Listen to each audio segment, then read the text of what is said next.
नमस्कार, मैं डॉक्टर सुशील कुमार शर्मा, सह आचार्य इतिहास, राजकीय महाविद्यालय गुड़ा।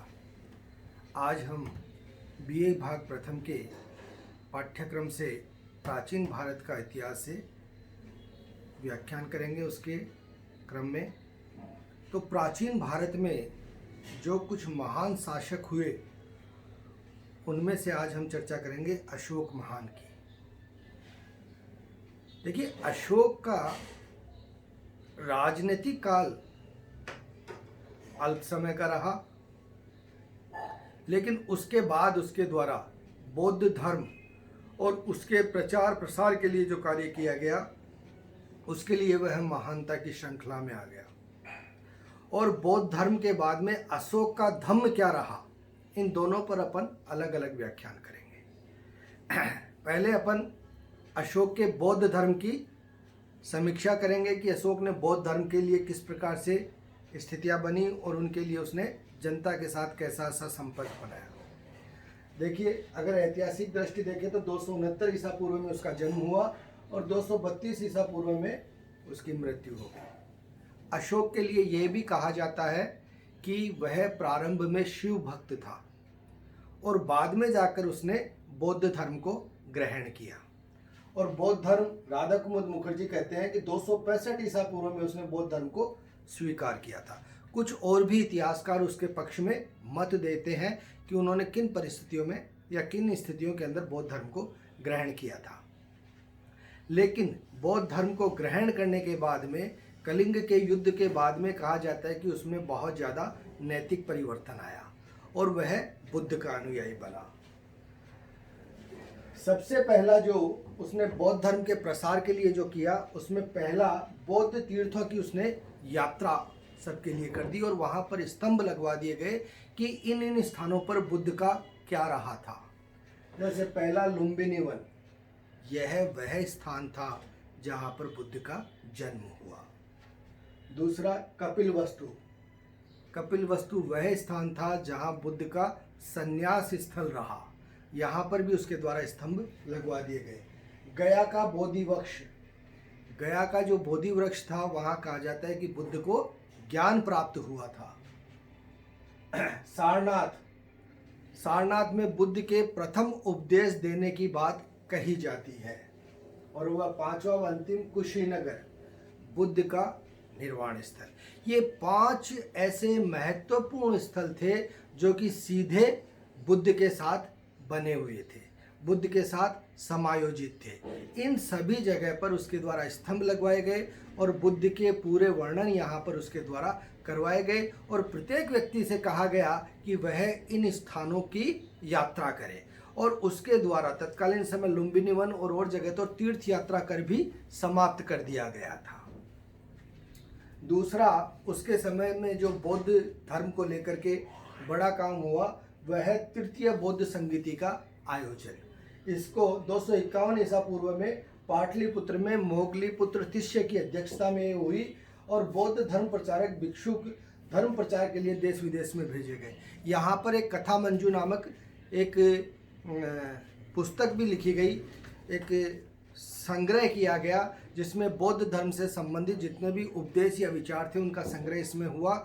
और इस समय इसके प्रचार प्रसार के लिए यह भी निश्चित किया गया कि जितने भी बौद्ध भिक्षु हैं वो देश विदेशों में जाकर के और इसका प्रचार प्रसार करेंगे। यह एक बहुत लंबी सोच थी और इसी लंबी सोच के कारण बौद्ध धर्म बहुत ही प्रसारित हुआ, पल्लवित और पोषित हुआ और उसका प्रसार भी हुआ। तीसरा, बौद्ध धर्म को संरक्षण। सारनाथ, प्रयाग एवं सांची के स्तंभ लेखों से अशोक के बौद्ध धर्म के संरक्षक होने का पता चलता है। बौद्ध धर्म को अशोक के द्वारा राजधर्म भी घोषित कर दिया गया, पूरा राजकीय संरक्षण उसको दे दिया गया और उसने अपना आगे का जीवन सारा का सारा केवल बौद्ध धर्म के संरक्षण में और उसके प्रचार प्रसार में लगा दिया था। पांचवा, धर्म महामात्रों की नियुक्ति। इस समय अशोक ने अपने शासन के अंदर और धर्म महामात्र नियुक्त कर दिए। ये धर्म महामात्र केवल धर्म से संबंधित, यानी बुद्ध धर्म से संबंधित सारे क्रियाकलापों की समीक्षा किया करते थे और उसके प्रचार प्रसार, उसकी व्यवस्था, उसकी स्थितियां, उसी का आंकलन इनके द्वारा किया जाता था। छठा, विहारों व स्तूपों का निर्माण। इस समय इसके द्वारा बहुत से विहार व स्तूप बनाए गए और यह विहार और स्तूप जो थे यह भी सारे के सारे बौद्ध धर्म के प्रचार प्रसार के काम ही आया करते थे। और महावंश के अनुसार अशोक ने 84,000 स्तूपों का निर्माण करवाया था। मतलब कि अशोक ने तत्कालीन समय जब इनकी स्थितियां बनाई थी उन स्थितियों के अंदर, और अशोक ने उसी समय जो भी भिक्षु भिक्षुणी होते थे उन्हें भी पूरा संरक्षण प्रदान किया। और इसमें विहार व मठ जो बने थे वह बौद्ध धर्म के प्रचार के प्रमुख केंद्र बन गए थे। यानी कि इन्हीं के द्वारा तत्कालीन समय बौद्ध धर्म को पूरा प्रसार किया जाता था और पूरा बौद्ध धर्म का संरक्षण इन विहार व मठों के अधीन किया जाता था, जिसकी स्थितियां अशोक के द्वारा तत्कालीन समय करवा दी गई थी। अब जो इसका नेक्स्ट पॉइंट है विदेशों में प्रसार। देखिए, अशोक ने जो सबसे बड़ी चीज करी वह था इसका प्रसारित करना, विदेशों में इसका प्रसार करना। क्योंकि अशोक ने तत्कालीन समय यह देख लिया था कि बौद्ध धर्म की मूल कंसेप्ट क्या था। बुद्ध ने दिया था कि जो जीवन के अंदर दुख है वह दुख ही सब जड़ों की कारण है और उस दुख से निवृत्ति ही अपने आप को उससे निकालने की प्रक्रिया है। और उस प्रक्रिया के अंतर्गत उनके द्वारा कहा गया कि मोक्ष की प्राप्ति करनी है, जन्म मृत्यु के बंधन से अगर मुक्त होना है तो इस जितने भी अपने जो कर्म हैं उन कर्मों को हम यहीं पर समाप्त कर दें, और समाप्त करने के बाद ही हम जीवन मृत्यु के इस चक्र से निकल पाएंगे। तो बुद्ध की जो ये समीक्षा थी यह उसके द्वारा पूरी दुनिया में प्रचारित और प्रसारित करने के लिए कहा गया, और उसी का परिणाम निकला कि उसने बहुत से धर्म प्रचारक जो हैं वो विदेशों तक में भेजे। और उसी की परिणति है कि आज दुनिया के बड़े बड़े देश जिसमें चीन, जापान, श्रीलंका, थाईलैंड, मलेशिया, ये इतने देश हैं जिनमें, और इनके अलावा और भी देश हैं जिनमें कि बौद्ध धर्म प्रमुखता से प्रसारित है और बौद्ध धर्म वहाँ पर चलाया जाता है।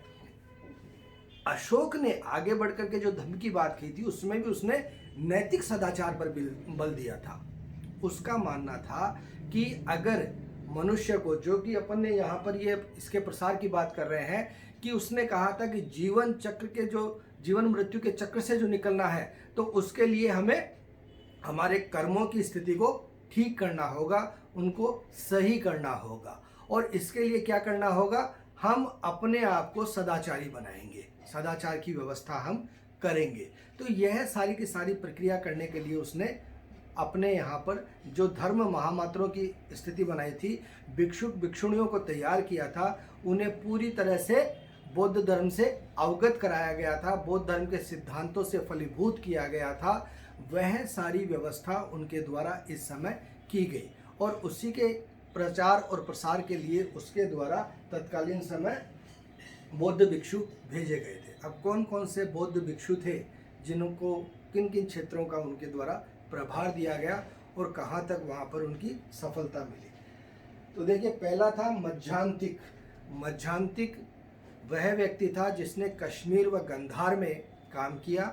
कश्मीर और गंधार के क्षेत्र में जाकर के बौद्ध धर्म को प्रचारित और प्रसारित करने का कार्य उसके द्वारा किया गया था। दूसरे थे महारक्षित। महारक्षित जो थे उन्होंने यवन राज्य में जाकर के और धर्म को प्रचारित और प्रसारित करने का कार्य किया था। तीसरे हैं महादेव। महादेव जो थे उन्होंने मैसूर के राज्य में धर्म को प्रचारित और प्रसारित करने का कार्य किया था। चौथे हैं मज्झी। मज्झी जो थे उन्होंने हिमालय के प्रदेश में जाकर के धर्म को प्रचारित और प्रसारित करने का कार्य किया। पांचवे हैं धर्मरक्षित। धर्मरक्षित वह व्यक्ति थे जिन्होंने कि पश्चिमी प्रांत में जाकर के बौद्ध धर्म के प्रचार और प्रसार के लिए कार्य किया था। और नेक्स्ट है महाधर्मरक्षित। महाधर्मरक्षित जो थे उन्होंने महाराष्ट्र के अंदर जाकर के इस कार्य को किया था, बौद्ध धर्म के प्रचार और प्रसार का कार्य।